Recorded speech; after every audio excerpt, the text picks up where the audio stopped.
Bíblias em Marcos, capítulo 15.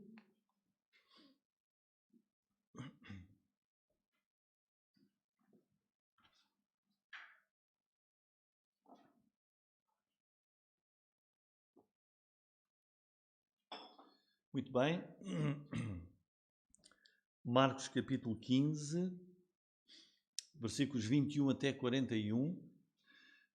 E nós vamos considerar hoje, de facto, o acontecimento da morte de Jesus Cristo e aquilo que a palavra de Deus aqui nos ensina em particular. Vamos começar a ler aqui a partir do versículo 21 e vamos ler até ao versículo 23 para já. E constrangeram um certo Simão, Cireneu, pai de Alexandre e de Rufo, que por ali passava, vindo do campo, que levasse a sua cruz. E levaram-no ao lugar do Gólgota, que se traduz por lugar da caveira. E deram-lhe a beber vinho com mirra, mas ele não o tomou. Até aqui, irmãos, depois iremos prosseguir na leitura da palavra de Deus. 25 anos depois deste acontecimento, Marcos registra aquilo que ocorreu, registra aqui por escrito aquilo que ocorreu no dia da crucificação e da morte de Jesus Cristo, neste seu Evangelho, que é o Evangelho de Marcos. E Marcos descreve, como iremos ver, a crucificação e a morte de Jesus com muita simplicidade, mas ao mesmo tempo ele procura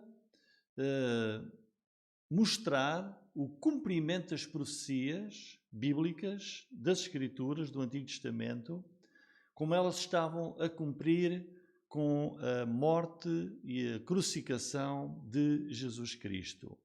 E ele faz isso com detalhes que nos confrontam com aquilo que foi e que era a realidade da humilhação brutal que foi feita a Jesus com a sua crucificação.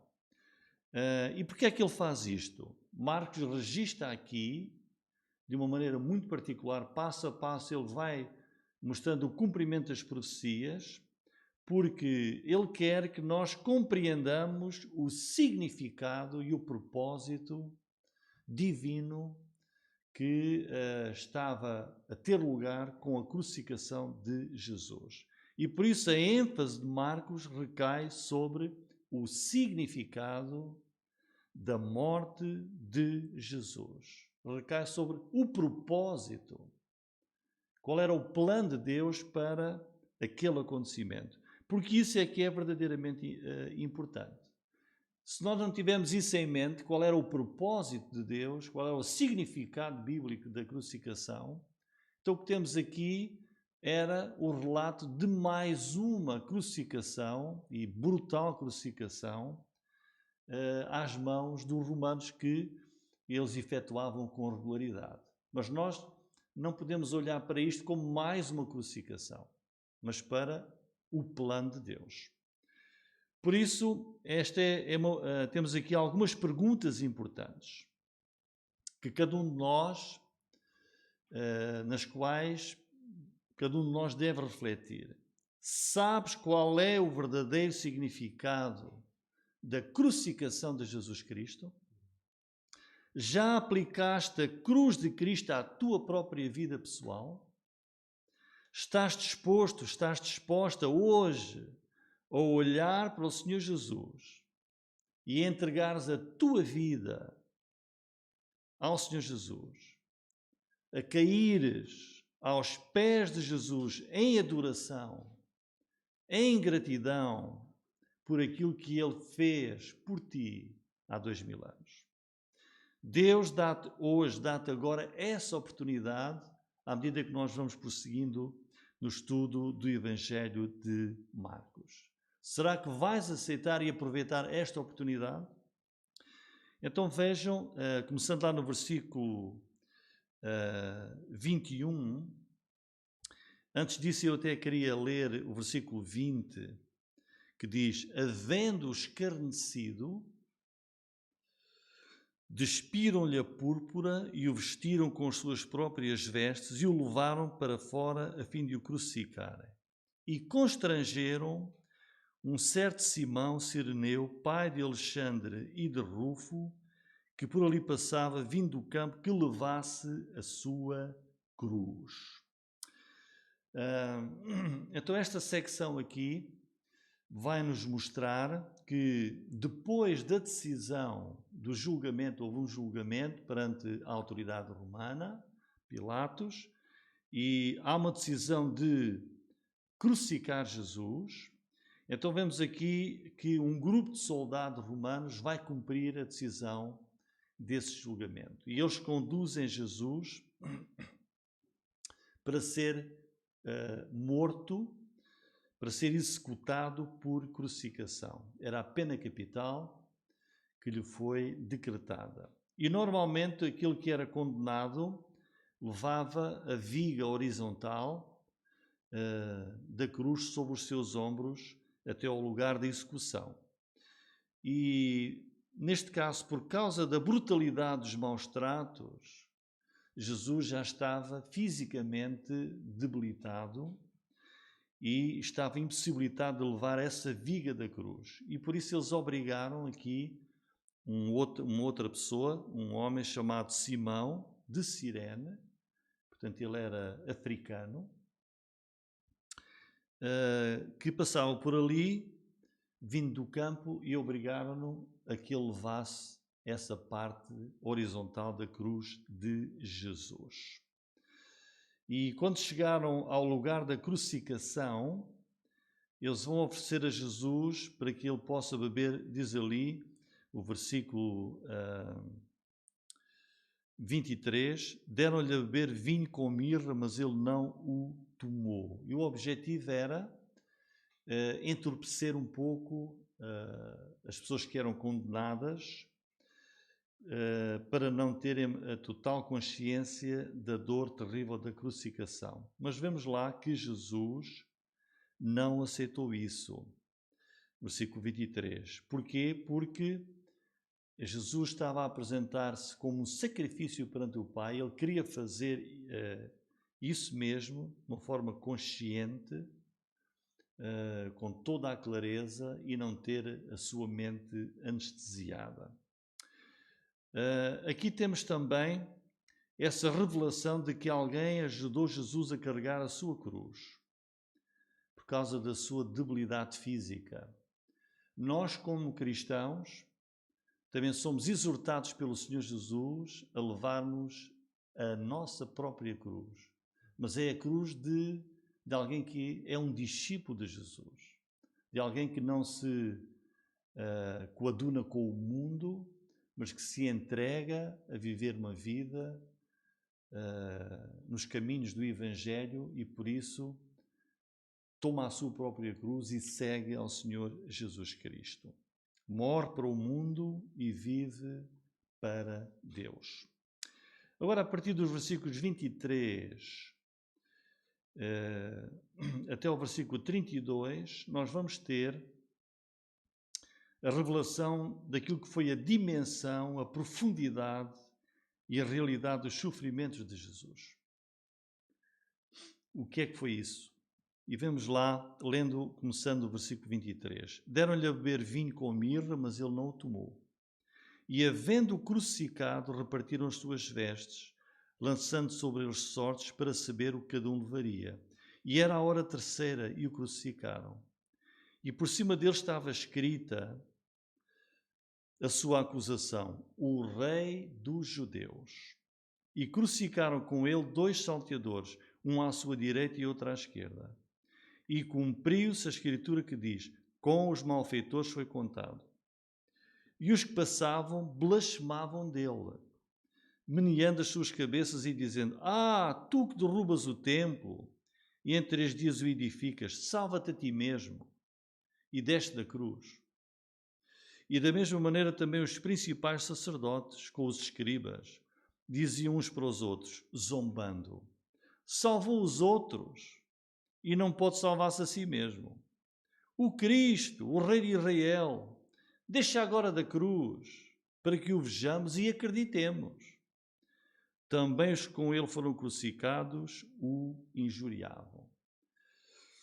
Então Marcos não enfatiza aqui os aspectos da intensa agonia física e da profundidade que foi a humilhação que Jesus sofreu, e ele escreve simplesmente, versículo 24, havendo crucificado,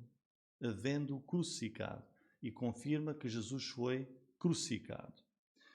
E enquanto decorrem vários acontecimentos, temos aí também uma revelação no versículo 25, que era a hora terceira, quando crucificaram Jesus, quer dizer, eram 9 horas da manhã, e para nós termos uma ideia, Jesus morreu à hora nona, às 3 horas da tarde. Portanto, das 9 da manhã às 3 horas da tarde, o Senhor esteve em agonia na cruz. E enquanto o Senhor agonizava pregado na cruz, o seu sofrimento físico foi intensificado como? Pelos insultos, que são uma prova da depravação humana. Houve ali o derramar do ódio sobre Jesus, uma zombaria completa, contínua, que Jesus teve de suportar e de ouvir enquanto estava no alto da cruz. Diz que isso foi por parte dos que passavam, ou seja, o povo comum. Versículo 29, os que passavam blasfemavam, portanto as pessoas que foram assistir ao espetáculo, blasfemavam dele, injuriavam Jesus, mas não apenas, também os líderes judaicos, que incentivaram e fomentaram a decisão de julgamento para que ele fosse crucificado. Vemos os principais, versículo 31, sacerdotes com os escribas, também se juntaram ao ódio contra Jesus, e também os que com Jesus foram crucificados. Fim do versículo 32. Também os que com ele foram crucificados o injuriavam. Ou seja, Jesus não teve ninguém que mostrar palavras de algum consolo ou conforto. Todos os lados, o Senhor, além da intensa dor física, teve tudo e todos contra ele. E enquanto eles maldosamente gozam e ridicularizam e escarnecem e se divertem com a desgraça e com aquela, entre aspas, impotência de Jesus para salvar-se, eles, sem querer, proferem ali verdades bíblicas. Olhem, quando eles dizem, por exemplo, salvou os outros, é verdade, Jesus salvou os outros. Versículo 31. Outro, o Cristo, o Rei de Israel. Disseram isto zombando, mas disseram uma verdade. Ele era o Cristo, o Rei de Israel. Versículo 32. E, ao mesmo tempo, Marcos começa aqui a lembrar o cumprimento das profecias, conforme nós lemos no Salmo 22.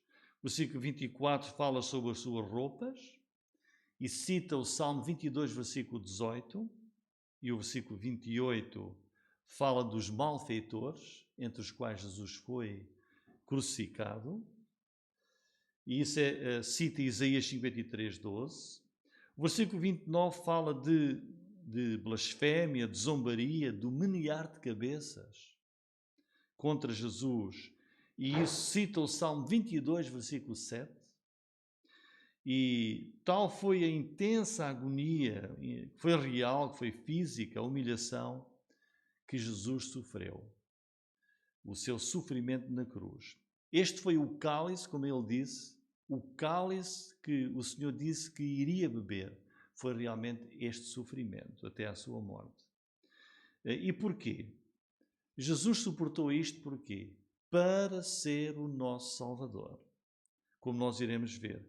A vida sem pecado de Jesus foi importante, porque ele cumpriu todas as Escrituras, mas ele salvou-nos por aquilo que ele padeceu e salvou-nos pela sua morte. Não apenas a morte, mas diz por aquilo que ele padeceu. Este sofrimento, este padecimento. Foi isso que fez de Jesus o seu padecimento, a sua morte. Foi isso que fez dele o nosso Salvador. Foi o alto preço, como nós cantámos há pouco. Esse foi o preço elevado. Então estes foram os sofrimentos de Jesus. Isto recorda-nos Isaías 53:3, que nós lemos, que diz que Jesus era desprezado e o mais indigno entre os homens. Agora, em segundo lugar, além dos sofrimentos, vemos a própria morte de Jesus. Versículo 33. E chegada a hora sexta, houve trevas sobre toda a terra até a hora nona. E à hora nona, Jesus clamou com grande voz, dizendo: Eloi, Eloi, lama sabachthani, que traduzido é: Deus meu, por que me desamparaste? E alguns dos que ali estavam, ouvindo isto, diziam: Eis que chama por Elias. E um deles correu a embeber uma esponja em vinagre e, pondo-a numa cana, deu-lhe a beber, dizendo: Deixai, vejamos se virá Elias tirá-lo. E Jesus, dando um grande brado, expirou. Agora temos o relato da própria morte de Jesus. Vejam que Jesus foi crucificado então às 9 da manhã e ao meio-dia, 3 horas depois, uma escuridão total cobriu, diz aqui, toda a terra. Uma escuridão cobriu toda a terra até às 3 horas da tarde, que foi o momento da morte de Jesus. Então estas trevas fazem-nos recordar uma das pragas do Egito. As pragas do Egito levam-nos para o tempo em que Deus libertou também e salvou o seu povo do Egito, da escravidão, das mãos do opressor Faraó e transportou o povo para a terra prometida. E uma das pragas foi a das trevas. Quando Deus julgou o Faraó antes de libertar o povo de Israel. E agora, quando se aproximava também a hora do julgamento de Deus sobre o pecado, a hora da libertação de Deus para toda a humanidade, eis que cai também trevas sobre toda a terra. Porquê? Porque Jesus veio destruir o diabo e veio destruir o poder das trevas. E embora pareça quem olha que Jesus foi derrotado na cruz, porque foi crucificado e morreu, quem olha pensa que então Jesus não venceu, foi derrotado na cruz. Na verdade, a cruz mostra a maior força de Jesus, a maior força de Deus. Porquê? Porque Jesus morreu pela humanidade inteira. Pela humanidade inteira. Jesus derrota as forças das trevas, salva homens e mulheres do domínio de Satanás. Se não, ouça o que é que diz a palavra de Deus em Colossenses 1,13, que diz que o Senhor Jesus, aquilo que ele fez, levou a que Deus fizesse o seguinte: olhem, Deus nos tirou da potestade das trevas, Deus tirou-nos do poder das trevas e nos transportou para o reino do Filho do seu amor. Então foi isso que ocorreu também com a morte de Jesus. Deus tirou-nos, libertou-nos do poder das trevas e nos transportou para o reino do Filho do seu amor. Colossenses 1,13. Pensemos bem nisto. Então estas trevas, 3 horas de trevas sobre toda a terra, foram trevas que se puderam comprovar e mostra a luta de Jesus contra elas e depois, audível, essa luta, porque ele grita: diz lá, com grande brado e com grande voz, o que é que o Senhor disse? Deus meu, por que me desamparaste? Está no versículo 34. A interpretação destas palavras tem sido grande ao longo dos séculos, mas o sentido pleno do que é que Jesus quis dizer quando ele gritou Deus meu, por que me desamparaste? Está fora do nosso alcance, porque naquela hora Deus lançou sobre Jesus o pecado do mundo inteiro e era um sacrifício perante Deus. Jesus feito pecado por nós. E isso é também uma citação do Salmo 22, versículo 1. A luta de Jesus na sua agonia, a luta contra o poder das trevas. Geralmente a morte dos crucificados, alguns deles vinha só dias depois.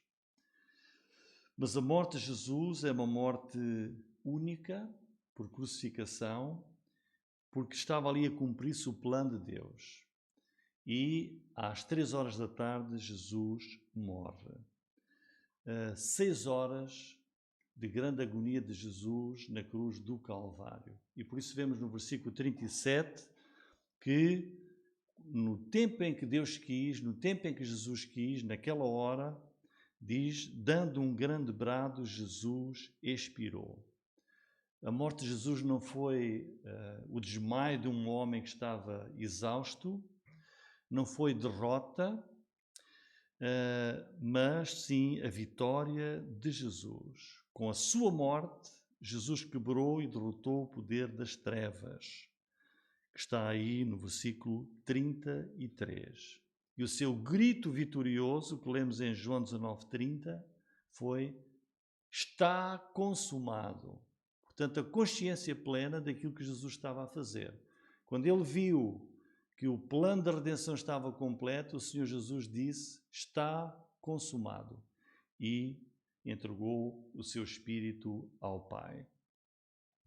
Então vimos os sofrimentos e a morte de Jesus. Agora, em terceiro lugar, vamos compreender aquilo que estava a ocorrer com a crucificação de Jesus. A natureza dos sofrimentos e da morte de Jesus. O que estava a ocorrer, de acordo com a palavra de Deus, era expiação e substituição. Isto é que é importante nós compreendermos. Sabemos a história daquilo que aconteceu, é importante, mas o que é que estava de facto a acontecer? Qual é o significado? Porquê é que Jesus sofreu e morreu desta forma? Em primeiro lugar, Jesus não morreu pelos seus erros e pecados. Jesus não morreu em resultado de graves acusações contra ele.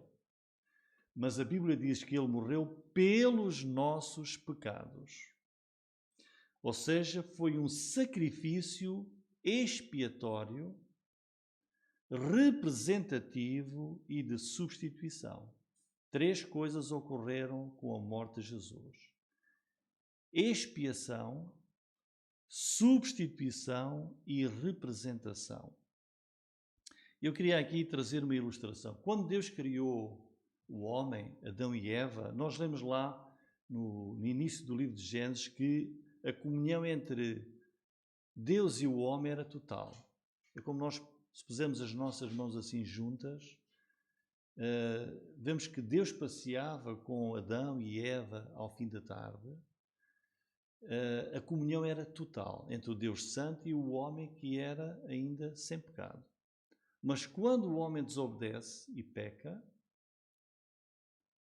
aconteceu a separação entre Deus e o homem. De tal forma que Deus já não podia mais passear no Éden com Adão e Eva, expulsou do jardim do Éden, pôs anjos e espadas flamejantes a guardarem a árvore da vida, e essa comunhão íntima entre o Deus Santo e o homem, Adão e Eva, antes de pecar, ocorreu. O pecado é que nos separa de Deus. Aquilo que Jesus foi fazer, a expiação, é um ato que vai permitir novamente a reconciliação entre Deus e o homem. Então, a expiação é, vamos dizer, um processo em que duas partes que antes estavam separadas, por meio de algo, elas podem novamente estar unidas.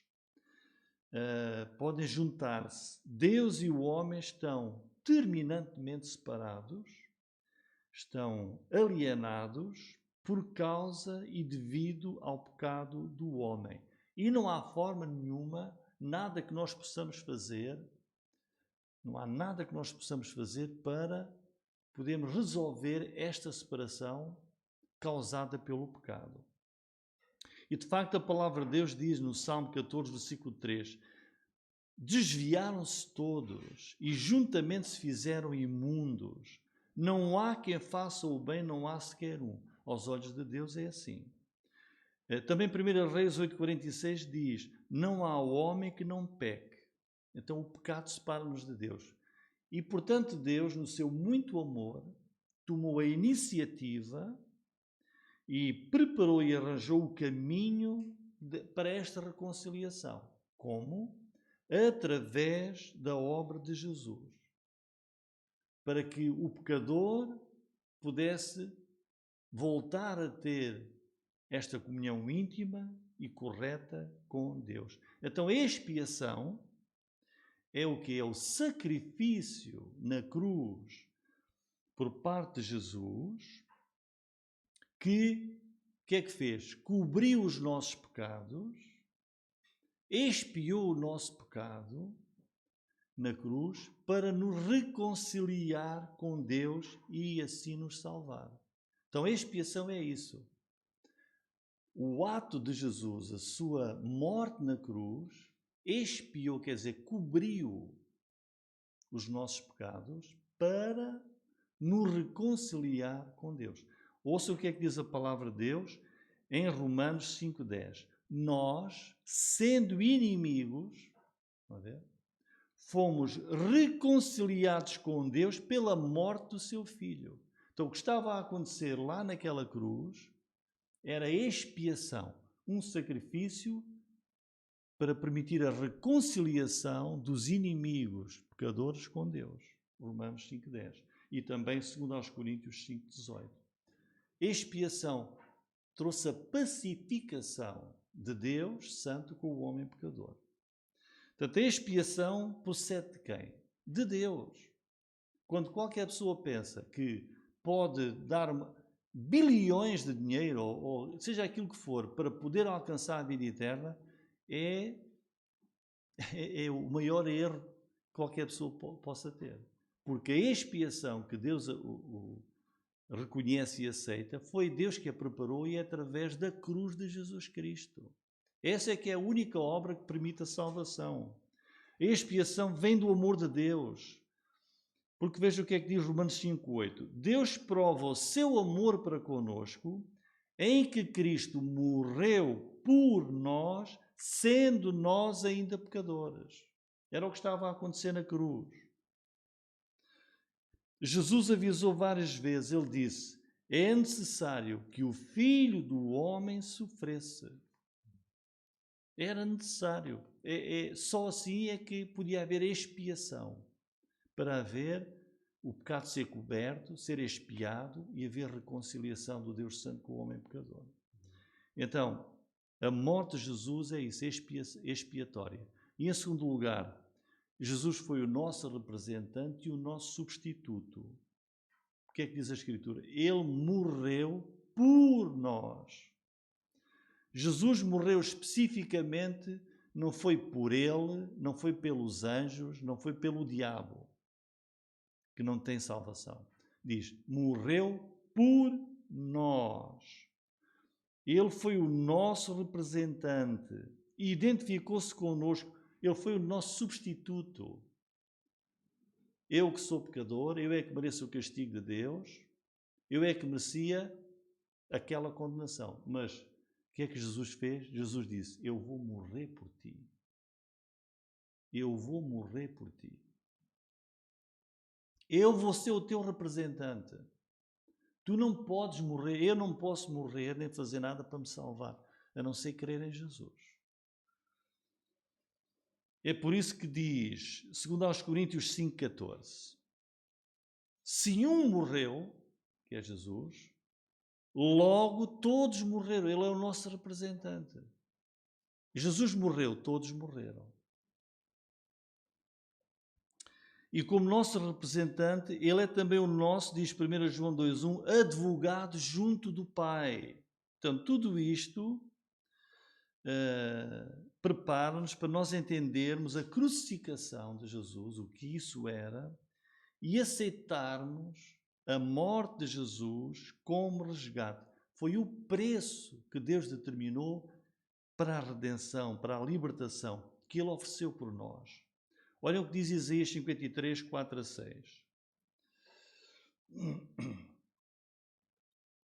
Antes disso, em Marcos 10, 45. Porque o Filho do Homem veio para servir e dar a sua vida em resgate de muitos. E esta verdade também se vê, como eu disse, em Isaías 53, 4 e 6. Verdadeiramente, olhem, Ele, Jesus, tomou sobre si as nossas enfermidades. Mas Ele foi o nosso substituto. Foi ferido pelas nossas transgressões, moído pelas nossas iniquidades. O castigo que nos traz a paz estava sobre Ele. E pelas suas pisaduras fomos nós sarados. Mas o Senhor fez cair sobre Ele a iniquidade de nós todos. Portanto, Jesus naquela cruz expiou e era o nosso substituto e o nosso representante. É como aquele livro, conhecem essa ilustração? Este é o livro onde Deus registra toda a minha vida, o meu pecado. E se eu fosse julgado por este livro da minha vida, eu estava condenado. Mas a Escritura diz em Isaías, mas Deus fez cair, esta mão representa Jesus, fez cair sobre ele o pecado de nós todos. O pecado passou para Jesus, já não está em mim. Ele é o meu substituto e o meu representante. Em resumo, o castigo que nos estava reservado pelo nosso pecado, essa maldição, foi lançado em cima de Jesus. Na cruz, Jesus levou sobre si o nosso pecado e foi castigado para que nós não fôssemos castigados. Ele é o nosso representante, o nosso poderoso libertador, o nosso substituto e o nosso salvador. Jesus foi condenado apesar de estar inocente? Sim. Para que nós fôssemos absolvidos sendo nós culpados. Jesus usou uma coroa de espinhos? Sim, para que nós pudéssemos um dia ter uma coroa de glória e de justiça. Jesus foi despido das suas roupas? Sim, para que nós pudéssemos ser revestidos das vestes da justiça eternamente. Jesus foi gozado e foi desprezado? Sim, para que nós fôssemos honrados e abençoados. Jesus foi tido e contado como um transgressor e um malfeitor? Sim, para que nós fôssemos reconhecidos inocentes, justificados de todo o pecado. Jesus foi acusado de não se poder salvar da cruz? Sim. Ele podia, mas não se salvou a si mesmo para nos salvar a nós totalmente. Jesus morreu da pior e da mais terrível das mortes? Sim, para que nós não suportássemos pranto e ranger de dentes eternamente no inferno, mas vivêssemos eternamente na nova Jerusalém, no novo céu e nova terra que Ele vai criar. Jesus é o nosso substituto. Em conclusão, que nós possamos prestar muita atenção a estas últimas palavras. Marcos, no seu Evangelho, quer levar-nos para o verdadeiro e o profundo significado da morte de Jesus. Não foi mais uma crucificação romana, não. A morte de Jesus começa logo a dar os seus frutos. Logo, olhem, o centurião romano que estava a observar e a liderar os romanos que levaram Jesus, diz no versículo 39, o centurião que estava de fronte dele, vendo que assim clamando e expirara, disse: verdadeiramente este homem era o Filho de Deus. Olha, a morte de Jesus deu logo frutos. O centurião romano reconhece-o como Filho de Deus. E foi salvo por essa fé. Um dos crucificados ao lado de Jesus arrepende-se e crê nele. E Jesus diz-lhe: hoje mesmo estarás comigo no paraíso. Crê nele como Salvador. Estarás hoje comigo no paraíso. Está em Lucas 23, 43. Por isso, quando qualquer pessoa afirma que Jesus foi crucificado, isso não requer fé nenhuma. Ah, sim, Jesus foi crucificado. Meio mundo tem toda a facilidade em dizer: Jesus foi crucificado.